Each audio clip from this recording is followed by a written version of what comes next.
મારું નામ છે જાદવ પૂજા અને તમે જોઈ રહ્યા છો કચ્છ પાવી। સમગ્ર કચ્છમાં પડેલા અવિરત વરસાદના કારણે મુન્દ્રા તાલુકાને પણ ખૂબ જ ખરાબ પરિસ્થિતિનો સામનો કરવો પડેલો છે। મુન્દ્રાના જુદા જુદા રહેણાંક વિસ્તારોમાં વરસાદી પાણી ગટરના પાણી ઘરોમાં આવી ગયેલ છે।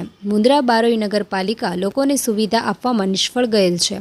આ સમયે કોંગ્રેસના આગેવાનો જેમ કે મુન્દ્રા તાલુકા કોંગ્રેસના પ્રમુખ, નગરપાલિકા વિપક્ષના નેતા, તાલુકા પંચાયત વિપક્ષના નેતા તથા અન્ય કોંગ્રેસી કાર્યકરો દ્વારા મુન્દ્રા મામલતદારને આવેદનપત્ર આપી લોકોને સુવિધા આપવામાં નિષ્ફળ નગરપાલિકાના વિરુદ્ધમાં મામલતદાર સમક્ષ ઉગ્ર રજૂઆત કરેલ હતી અને લોકોને ભોગવી પડેલ હાલાકીમાંથી રાહત આપવા જણાવેલ।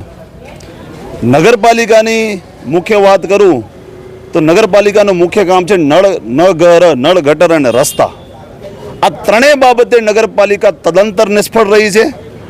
આ હોનારતની આપણને આગળમાં જાણ હતી, આપણને એડવાન્સ વોર્નિંગ આપવામાં આવી હતી, છતાં પણ નગરપાલિકાએ કોઈ પણ જાતના પ્રિકોશનરી પગલાં જેવા કહેવાય એ પગલાં લીધા નથી। એમણે જે શરૂઆતમાં જ પગલાં લેવાની જરૂર હતી એ પગલાં લેવામાં નગરપાલિકા તદંતર નિષ્ફળ રહી છે। બીજી નગરપાલિકાની જે છેલ્લા 3 વર્ષથી આદત રહી છે અને આ અનુભવ એક્ઝિક્યુટિવ મેજિસ્ટ્રેટ સાહેબને પણ થઈ ગયું કે પાસિંગ ધ બોલ રમવાની, એકબીજા ઉપર બ્લેમ નાખવાનું, એકબીજાને કહેવાનું કે ભાઈ આ તમારું કામ છે, આ તમે તમારું કામ નથી કરતા। હું તો એમને પૂછવા માંગુ છું, હું પ્રમુખને પૂછવા માંગુ છું, સીઓને પૂછવા માંગુ છું કે છેલ્લા 3 વર્ષથી તમે તમારું કામ કર્યું હોત તો આજે જે મુન્દ્રામાં 4 ફૂટના ખડ્ડા છે, 5 ફૂટના ખડ્ડા છે, જે છોકરાઓ ખડ્ડામાં પડી અને એમને જાનમાલનું નુકસાન થઈ રહ્યું છે એ નુકસાન ન થાત।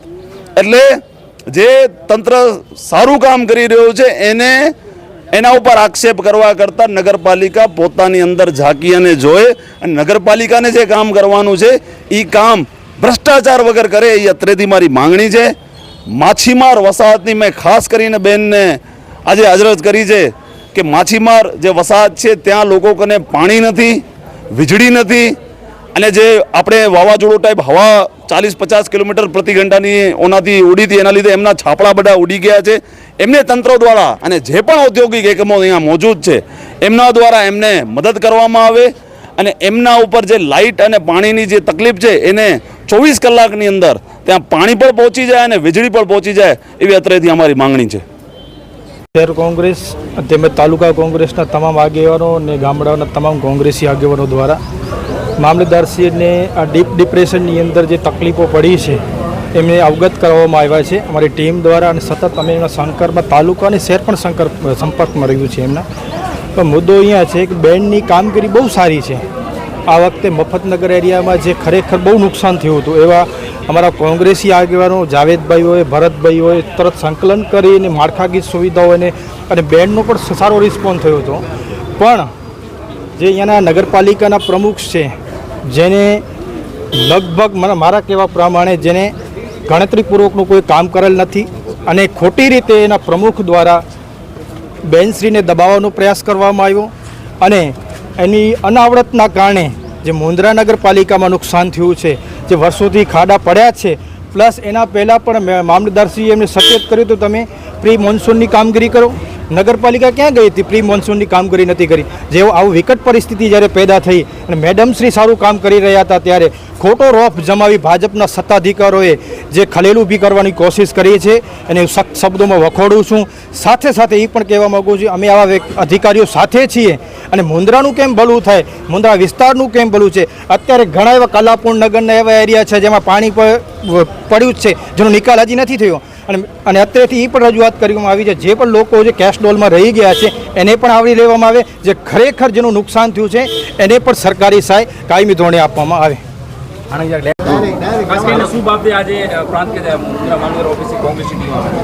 આજે મુન્દ્રા મામલતદાર શ્રીને તાલુકાની હાલની પરિસ્થિતિને ધ્યાને લઈ અને જે તત્કાલ કામગીરી કરવાની છે, જે ક્ષતિઓ રહી ગઈ છે અત્યારે તંત્ર દ્વારા અને જે ઘણા લાંબા સમયની રજૂઆતો બાદ પણ કામ નહોતા કરવામાં આવ્યા એના કારણે હાલ જે નુકસાન થયું છે તાલુકાની અંદર એ બાબતે આવેદનપત્ર આપવામાં આવેલ છે અને એ આવેદન ખેડૂતોની સહાયનું હોય, પશુપાલકોની સહાયનું હોય, રોડની સમસ્યા છે, વીજળીની સમસ્યા છે જેવા અનેક મુદ્દાઓ બાબતે તંત્રનું ધ્યાન દોરતું આવેદનપત્ર આપવા માટે આવેલ।